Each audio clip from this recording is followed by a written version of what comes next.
My name is Jordan Carter. I'm 37 years old. Born and raised in Charlotte, North Carolina, the kind of town where people wave to you from their porches, where the air smells like barbecue on weekends, and where you believe that if you work hard and treat people right, life will treat you right too. That's what I believed. That belief, it didn't die quickly. It didn't get torn down all at once. It bled out slowly. Like me, the day everything changed wasn't loud. No explosions, no screaming matches, no sirens. It was the quiet drip of IV fluids beside my hospital bed, the slow beeping of machines that were keeping me stable, and the suffocating silence of being alone. I had just come out of a long, complicated surgery. I was still groggy. My chest hurt. My legs, I could barely move them. My body felt like it had been hit by a train and then buried under the wreckage. Because in a way it had. That accident, the one that almost took my life, was only the beginning. I was reaching for water when I noticed my phone on the nightstand. A nurse must have set it there. I hadn't looked at it in days. I opened it with weak fingers, expecting messages from family, prayers, love, something to hold on to. But what I saw shattered every piece of what I thought was still holding me together. There it was, an email from Alyssa, my wife, my partner, my everything, or so I thought. Subject line, important, please read. It started with, Jordan, I hope this message finds you recovering well. And it ended with, I've filed for divorce. Please find the attached documents. I've moved on. I hope someday you will too. Attached were digital copies of the divorce papers. But it didn't stop there. No. She didn't just leave. She emptied our joint bank account. Everything. Every dollar we'd saved. The savings we built up over 8 years of marriage. Gone. Just like that. She didn't even have the decency to speak the words out loud. She typed them. And as if that wasn't enough to crush a man already lying broken in a hospital bed, she moved someone else into our home. Our home. Not a family member. Not a caretaker. A boyfriend. Someone I'd never even heard of, never seen, never met. A complete stranger, now sleeping in the bed I paid for, walking across the floors I built with my own hands, eating from dishes I washed, while she laughed at stupid jokes across the kitchen island. I could barely breathe. Not from the surgery, not from the painkillers, but from the betrayal. The kind that gets into your blood. The kind that doesn't go away with time or therapy or closure. The kind that wakes you up at 3 a.m. for months straight, reminding you that the person you trusted the most, planned a life with, would let you die alone without a second thought. But here's the thing about me, and maybe this is why she never really knew me. I'm the kind of man who never fights back in anger. Never reacts immediately. Never shows his cards when he's still bleeding. So I stared at that screen. I read every cold word she wrote. I looked at the sincerely Alyssa like it was from a stranger, because it was. The woman I married had disappeared long before that email arrived. This was someone else now. Someone colder. Someone greedier. Someone heartless enough to destroy a man while he was still lying in a hospital bed with metal rods in his spine. And still, I didn't scream. I didn't cry. I didn't curse the heavens or break the phone. I smiled. Because while she was planning her new beginning, I was already writing her ending. She didn't know it yet. But everything she thought she won, everything she thought she stole, was already slipping through her fingers. And I was going to make sure she watched it fall. If you've ever been blindsided by betrayal, if someone ripped the floor out from under you when you were already down, if you've been used, lied to, abandoned, hit that subscribe button now. This channel isn't about staying quiet. It's about justice. And around here, every story ends with the truth, not silence. Before the hospital bed, before the surgery, the betrayal, and the silence, I had a life that looked good on the outside. I mean, really good. I was 37. I had a strong career in construction. Not some guy with a hammer swinging it for minimum wage. No, I had worked my way up. I started from the bottom, pushing brooms on job sites, breaking my back, just to prove I was worth something. And I climbed, year after year. I learned, I studied, I stayed late. And eventually I owned a small but respected firm in Charlotte. We weren't building skyscrapers, but we were doing good, honest work. Remodeling homes, building extensions, fixing what people thought was broken. That's kind of ironic now, how I used to fix things for a living, but I couldn't even see what was breaking inside my own house. Financially, we were good. I wasn't rich, but we were more than comfortable. We took vacations, drove decent cars, never worried about bills, never stressed about groceries or gas prices. I worked hard and I thought I was building a life for the two of us. I thought I was laying a foundation for a family. Something solid, something real. And then there was Alyssa. She wasn't just my wife, she was supposed to be my forever. We met through friends at a cookout, and I still remember the first time I saw her. She had this confidence about her. Not loud, not flashy, just calm and grounded. The kind of woman who didn't need to scream to be noticed. She had this thoughtful way of speaking, like every word was weighed carefully before it left her lips. She was smart, worked in marketing, and knew how to make anything sound better than it was.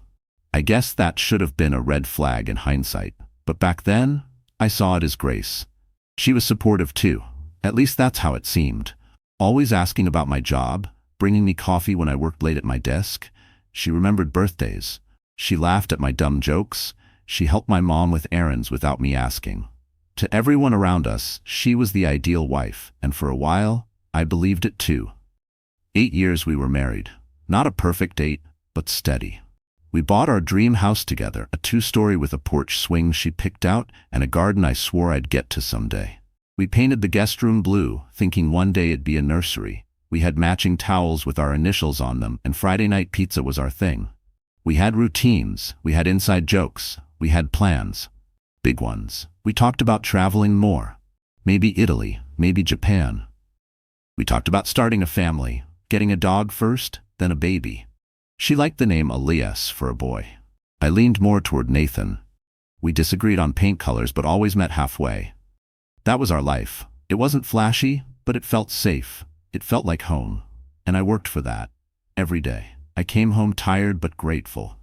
I brought her flowers once a month. I never forgot our anniversary. I made time for us even when the work schedule was packed.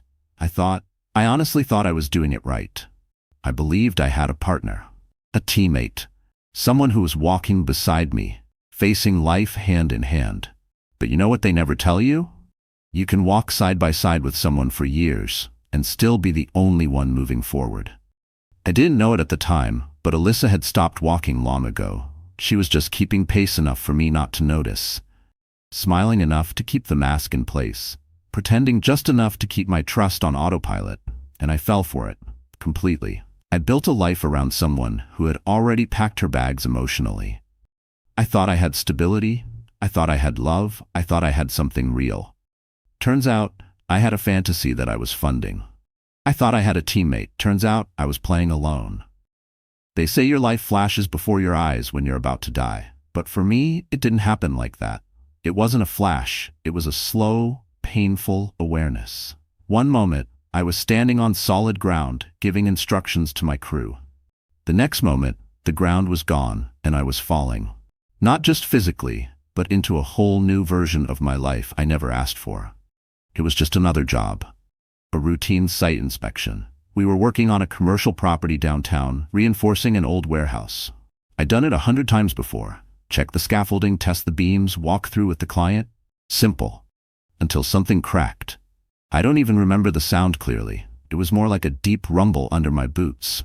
A second later, the entire platform I was standing on gave way. It wasn't slow. It wasn't cinematic. One blink I was upright. The next I was crushed under a mess of wood, metal, and dust. I woke up 2 days later in the ICU. Tubes in my arms, machines humming all around me. My head wrapped, ribs broken, left leg in traction. The doctor told me I'd needed emergency surgery, internal bleeding, mild brain trauma, multiple fractures. They said I was lucky to be alive. They said most people wouldn't have made it. I wasn't sure if that made me feel better or worse. The first few days were a blur. Heavy medication, strange dreams, bright lights, nurses coming and going. I remember the smell, that cold, sterile hospital scent that clings to your skin no matter how clean the sheets are. I remember the ache in my bones. The weight in my chest, the feeling of helplessness. I couldn't even reach for the water cup without help. But more than anything, I remember the silence. No one came. No one visited. At first, I told myself it was just the shock. Maybe Alyssa was busy. Maybe she was scared. Maybe she thought I needed rest. I checked my phone. Nothing. No missed calls. No texts, no voice notes asking, "Are you okay?" Just the same lock screen over and over again. Alyssa knew where I was, my emergency contact, my wife, my partner of 8 years. And still, nothing. I asked the nurses if anyone had tried to visit. They gave me that look. The kind of look people give when they know something you don't, but they're trying not to be the one to say it out loud. "Maybe she's just waiting until you're stronger," one of them said kindly. But I could feel the doubt creeping in. Weeks passed. My body slowly started to come back online. I was moved from ICU to the recovery ward. The days were slow, painful. Each small progress felt like a war. Standing for 10 seconds, victory. Taking 3 shaky steps with a walker, triumph. But it was lonely. I watched the other patients get visitors, flowers, balloons, laughter in the hallways. Even the guy next to me with a fractured pelvis had his buddies visiting every weekend. Meanwhile, I was checking my phone every hour like a fool, hoping for something that never came. The nurses started to feel like my only family. One of them, Linda, used to sneak me extra pudding cups. Another, Mike, helped me find a playlist that made physical therapy suck a little less. They gave me kindness. But the one person I needed most, gone. And that's when the doubt turned into suspicion. I started thinking about our last conversations before the accident. Alyssa had been distant, now that I thought about it. Her phone was always on silent. She started staying late at work more often. She stopped asking about my day. But I hadn't seen it then. I had chalked it up to stress, or just the routine of being married for so long. I had no idea she was already drifting away from me. I didn't want to believe she would abandon me. Not like this. Not while I was broken and fighting just to sit up without passing out. I tried to make excuses for her. Maybe she was scared. Maybe hospitals made her uncomfortable. Maybe she thought seeing me like this would destroy her. But deep down, something inside me had already shifted. I stopped waiting on my phone. I stopped expecting the door to open. I stopped hoping she would show up and whisper, "I'm here." Because she wasn't. And somewhere between the rehab sessions and the lonely nights, I realized that I wasn't just recovering from an accident. I was waking up to a truth I hadn't wanted to see. The life I had before the fall, the love I believed was waiting for me to come home, it was already gone. She had made her decision long before that scaffolding ever collapsed. She just waited until I couldn't stand up, to let me fall alone. I didn't scream. I didn't shout. I didn't even respond to the email.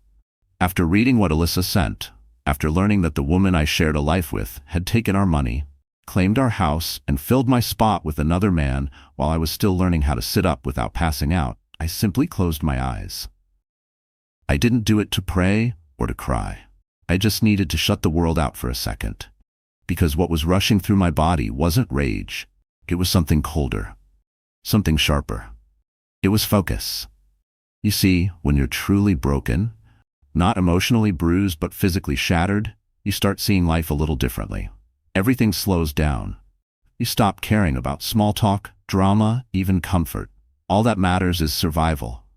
And in that silence, with nothing left but the beeping machines and the ache in my legs, I decided I wouldn't just survive this. I would rise from it. But first, I had to heal. So I said nothing. No emotional phone calls, no emails begging for answers or apologies. I just got to work on myself. Each day I pushed through rehab. At first, it was humiliating. I needed help just to lift myself out of bed. My muscles felt like rubber. My balance was garbage, and I hated every second of it. But I kept going.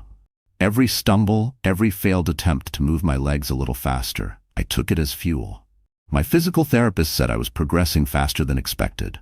I didn't tell him why. I didn't explain the fire burning in my chest. That was mine to carry. During those quiet hours after therapy, I wasn't just recovering my body. I was planning. My mind was awake, fully, sharp as it had ever been. And for the first time in our marriage, I began to look back not with rose-colored glasses, but with clarity. I thought about all the little things I'd overlooked over the years. The bank accounts I set up, the paperwork I handled, the files I stored, the investments I made under my own name because Alyssa didn't want to deal with boring paperwork. The small businesses I started, the real estate documents she never cared to read, the passwords she never remembered because I always did it for us. Back then, I thought I was being a good husband. I thought I was protecting her from the boring stuff, the financial clutter. But now I realized something she didn't. In trying to make her life easier, I had unknowingly kept the most important pieces in my hands. And she had no idea. Alyssa was smart, slick even, but she was also lazy when it came to the details. She thought draining the joint account meant she had taken everything. She thought the house title being under her name gave her control. What she didn't realize was that the game was never played on one board, and I had more than one piece in play. As I laid there in that hospital bed, trying to grip a spoon without my hand trembling, I was also going over every document I had ever signed. I remembered the side LLC I created under my name, the one connected to my company. I remembered the retirement account she never asked about, the emergency fund I set up with my father's inheritance.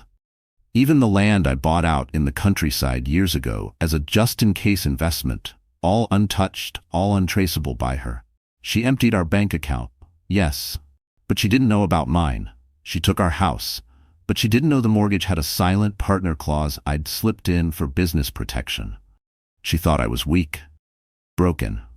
But what she didn't understand was that this version of me, silent, still watching, was the most dangerous version she could have ever created. Because while she was celebrating her victory with her new boyfriend in the living room, I paid for. I was quietly gathering every brick she left behind. And I wasn't just going to take back what was mine. I was going to rebuild everything, better, stronger, smarter. And when she realized what I had done, it wouldn't just sting, it would shatter her. I didn't rush into anything. That's not my style. I'm not the kind of man who acts on rage or lashes out in panic. If there's one thing I learned in construction, it's that you never swing a hammer without measuring twice. You take your time, you study the angles, you learn where the cracks are hiding, and that's where you hit. So after I got out of the hospital, still walking with a limp, still learning to stand without help, I made one phone call. Not to Alyssa. Not to anyone who knew her. I called a lawyer, not just any lawyer, a quiet one, a former friend of a client I trusted, the kind of guy who doesn't advertise in bold letters on billboards. I told him I didn't want to reverse the divorce. I wasn't looking to fight for love. That was long dead. I wanted a full audit. Everything. Our marriage records, the property filings, our taxes, any loans, credit cards, business documents. I wanted it all under a microscope. I was done playing husband. I was studying my ex-wife like a case file. And it didn't take long before something surfaced. My lawyer sat across from me one evening, papers in hand, eyes narrowed. "Jordan," he said, "I don't think your wife understood how risky she was being." Turns out Alyssa, in her rush to secure the house and her future, had signed off on a few documents using my name. Not joint decisions, not with my consent. She used my identity, my business name, my digital signature. She filed tax forms that linked my company to expenses that had nothing to do with me. She listed me on paperwork connected to a second mortgage I never approved. All done electronically, all looking official, until you knew where to look. And we looked. I had a folder, thick, growing by the day. Every shady move she made while I was sedated, I documented. Every withdrawal, every sudden gift to herself, every account movement. She thought she was clever. She wasn't. That's when I bought a burner phone. Not for calling, for watching. I used it to create a fake profile. No photo. No name. Just a silent observer. I watched her new life unfold like a movie she didn't know I was watching. She posted photos of wine glasses clinking over steak dinners, laughed in videos at restaurants I once introduced her to. There she was, dancing in the living room that still had my grandmother's mirror on the wall, wearing jewelry I bought, sitting on the couch I picked out after working overtime just to afford it. And there he was too, the boyfriend, smug, young, lounging in the robe I left behind. The caption read, "Building new memories in our new home." Our home, my pain, their playground. But I didn't react. I never liked revenge that looked messy. I wasn't interested in blowing up their feed or confronting them in public. No, I wanted precision. I watched. I took screenshots. I checked public records late into the night. I kept an eye on the deed transfers, utilities, even package deliveries. I saw her change her last name back. I watched her update her status to happily taken. And every single update she posted, every time she flaunted what she thought was a clean escape, I saved it, not out of obsession, out of patience. Because I knew something she didn't. She wasn't covering her tracks. She was leaving breadcrumbs, and I was picking up every one of them. I wasn't chasing her. I was following the evidence. What she stole wasn't just money. It was identity, dignity, time, years of love, twisted and discarded like nothing. But she made one critical mistake. She thought I was broken. She thought the limp meant I'd stay down. She thought the silence meant surrender. What she didn't know was that I had already begun. And when the day came, the day she finally realized I was never the victim, but the one writing the end of the story, it wouldn't be loud. It would be final. They say revenge is a dish best served cold. I don't know about that. I think revenge, real revenge, is more like a chess game. You don't go in swinging. You wait, you study, you position your pieces while the other person thinks they've already won. And when I made my first move, I made it quiet, but calculated. Alyssa had taken our joint account, yes. She'd bled it dry. But in her rush to strip everything bare, she missed a few key things. Small investments we'd made years ago.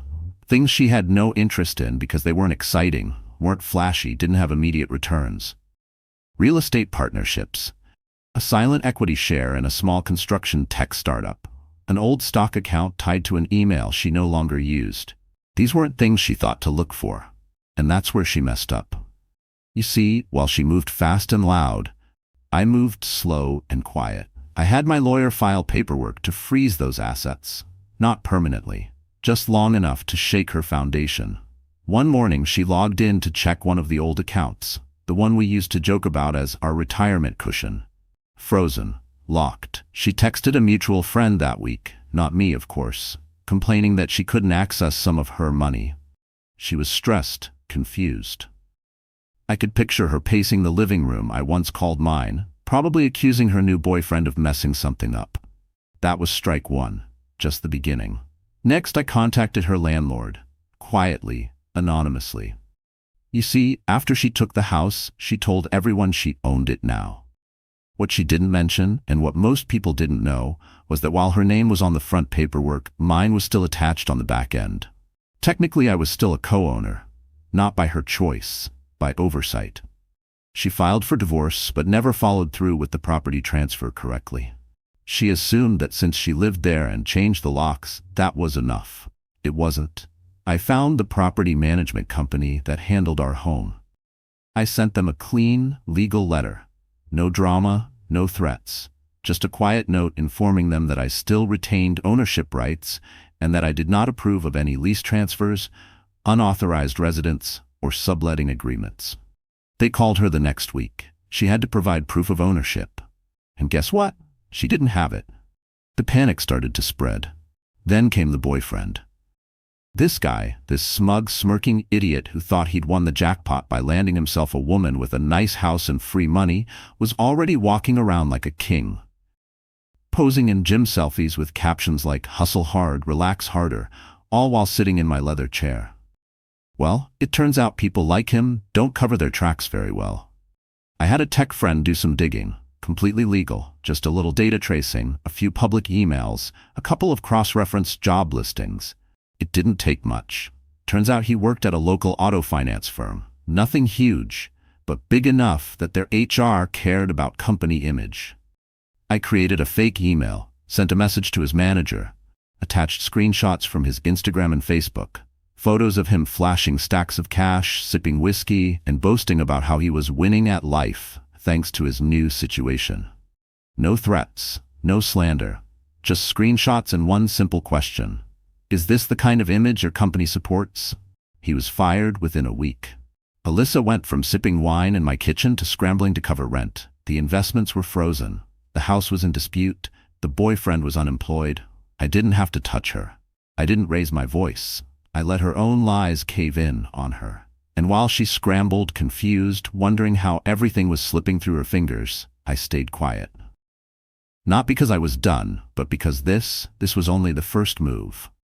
Some people think revenge is about loud moments. Doors slamming, screaming matches, chaos in the streets. But let me tell you something. The loudest revenge is the kind that unfolds in silence. Quiet paperwork, clean signatures, legal processes. No noise, no warnings. Just a slow, unstoppable wave coming straight for the one who thought they'd never be caught. Once I'd made my first move, freezing a few forgotten assets, disrupting her fake sense of control, and quietly knocking her boyfriend off his job pedestal. I watched closely. I knew she was spiraling, but I wasn't finished. No, I was just getting warmed up. See, during that audit my lawyer performed earlier, we uncovered something she probably assumed I'd never look at twice. Our joint tax filings. Now, I'm not the type to obsess over tax forms, but I do read fine print when it counts. And what I found made everything crystal clear. While I was lying in a hospital bed, sedated and broken, she had been filing paperwork behind my back, using my name, claiming business losses I never authorized, adding dependents who didn't exist, moving money into personal consulting expenses that she couldn't explain. That was identity fraud. That was tax fraud. That was prison time, or at the very least a financial mess she was not prepared to deal with. So I printed everything, every digital trail, every forged e-signature, every email backup, every flagged transaction from our accounts. I organized them neatly, professionally, and then I did what any quiet man with nothing left to lose would do. I sent it directly to the IRS. No return address, no phone number, just a well-prepared folder labeled "Suspected Fraud," detailed documentation enclosed. It took about a month. Then it happened. A formal audit letter arrived at her new address, the house she paraded as hers. She posted nothing for a while after that. No selfies, no wine nights, no filtered Instagram updates about healing and moving on. I could imagine the panic, the confusion, the realization that everything she had tried to hide was now out in the open. But I wasn't done. Because remember that house she bragged about? The one she told everyone she now owned? She never finalized the title transfer. In her arrogance, she assumed that divorce meant possession. She figured if she had the keys and her name on the mailbox, the battle was over. But real estate doesn't work that way. There was a clause buried deep in the original mortgage agreement. A protection clause I had added years ago, back when I was thinking about business security and worst-case scenarios. That clause stated that in the event of marital dissolution, the property ownership defaulted to the original deed holder, me, unless a formal transfer was completed and approved by the lender. She had never done that. So my lawyer filed a formal claim. The paperwork was airtight. We provided the documents, cited the clause, backed it up with her failure to complete transfer, and within a few short weeks, the ruling was in. The house was mine. And just like that, the roof over her head disappeared. She didn't just lose a home. She lost everything she thought she'd secured. She had walked out of my life thinking she won, thinking she had left me with pain while she walked into peace. But she didn't know the truth. She didn't just lose me. She lost her income. She lost her partner. And now she had lost her home. No screaming, no public blowout, no messy fights in front of neighbors or social media drama, just silence. And in that silence, I knew she finally felt what I felt the moment I opened that cold email in the hospital. Abandoned, exposed, and completely alone. There's a strange kind of quiet that comes after a storm. Not the kind where birds chirp and the sun shines again. No, it's deeper than that. It's the kind where the air still holds the memory of thunder, where everything around you feels still because it remembers what just happened. That's what my life felt like after it was all over. No courtroom drama, no final confrontation, no grand goodbye speech, just silence. The legal avalanche had done its job. The house was back in my name. Her fake fairy tale was crumbling. The IRS was breathing down her neck. The boyfriend was out of work, and from what I later heard through the grapevine, long gone once the pressure started closing in. He wasn't in it for love. He was in it for the lifestyle. And once the lifestyle vanished, so did he. And me? I didn't call her. I didn't text. I didn't gloat. There were so many things I could have said, so many words I drafted in my mind over and over again during my worst nights in that hospital. But when the moment came, I chose nothing. One day, weeks later, a message came in. Just one. No subject, no greeting. It said, "Why would you do this to me?" I stared at it for a long time. Not out of anger, but almost disbelief. After everything she did, after the betrayal, the silence, the coldness, the theft, the lies, this was her question? She didn't ask how I survived. She didn't ask if I ever healed. She didn't say sorry. She didn't take accountability. just a simple, selfish question. Why? And I didn't answer. Not because I didn't have 1,000 things to say. I did, but because silence was more powerful than anything I could have written. My silence was the truth. It told her that she wasn't worth the breath, that I had already moved beyond the need to explain myself, that her chapter was closed, and I was already living in the next one. I moved out of the house. I didn't want it anymore. It was filled with ghosts I didn't invite, so I sold it, got a decent price, enough to pay off a few bills, invest quietly, and start over. I didn't buy another big home or try to replace everything I'd lost. No, I moved into a smaller apartment on the edge of town. It wasn't flashy, it didn't have granite countertops or polished floors, but it was mine, clean, quiet, peaceful. And best of all, it didn't hold her shadow. Every morning, I woke up to sunlight that belonged only to me. I cooked in a kitchen where every plate and spoon reminded me of my own hands, not of what used to be. I walked around without fear, without bitterness, without weight. I started reading again, cooking again. I even started going to the gym. Slowly at first, just rebuilding strength. My body wasn't what it used to be, but it was mine. And every rep, every step reminded me that I had made it. I was still here. No more pretending. No more walking on eggshells. No more building a life for someone who never deserved it in the first place. I had less space, less stuff, fewer people around me. But I felt lighter, and for the first time in a long time, I felt free. She thought she broke me. She thought leaving me would end my story. But what she didn't know, what she never saw coming, was that losing her was the best thing that ever happened to me. I didn't just survive. I rose, and I never looked back. If there's one thing I've learned from all of this, from the accident, the betrayal, the silence, and the rebuild, it's this. Some people only love you when you're strong, when you're up, when your pockets are full, your back is straight, and your eyes are looking forward with purpose. They love the version of you that's useful to them, the version that gives more than it asks, the one that provides comfort, convenience, control. But the moment life shakes you, the moment your body breaks or your world falls apart, their love suddenly has limits. I saw it with my own eyes. Lying in that hospital bed, I didn't just lose strength in my muscles. I lost the illusion I had about the woman I married. The truth is, true character isn't revealed when you're winning. It's revealed when you're broken, when you're vulnerable, when you have nothing left to give. That's when the masks fall. That's when people show you whether they were with you or just with the version of you that made them feel safe, comfortable, and in control. Melissa didn't just leave a man. She left the moment she couldn't benefit anymore. She walked away when I needed her most, not because she couldn't handle the weight, but because she never planned to carry it with me in the first place. I didn't chase revenge. I didn't plot her destruction out of hate.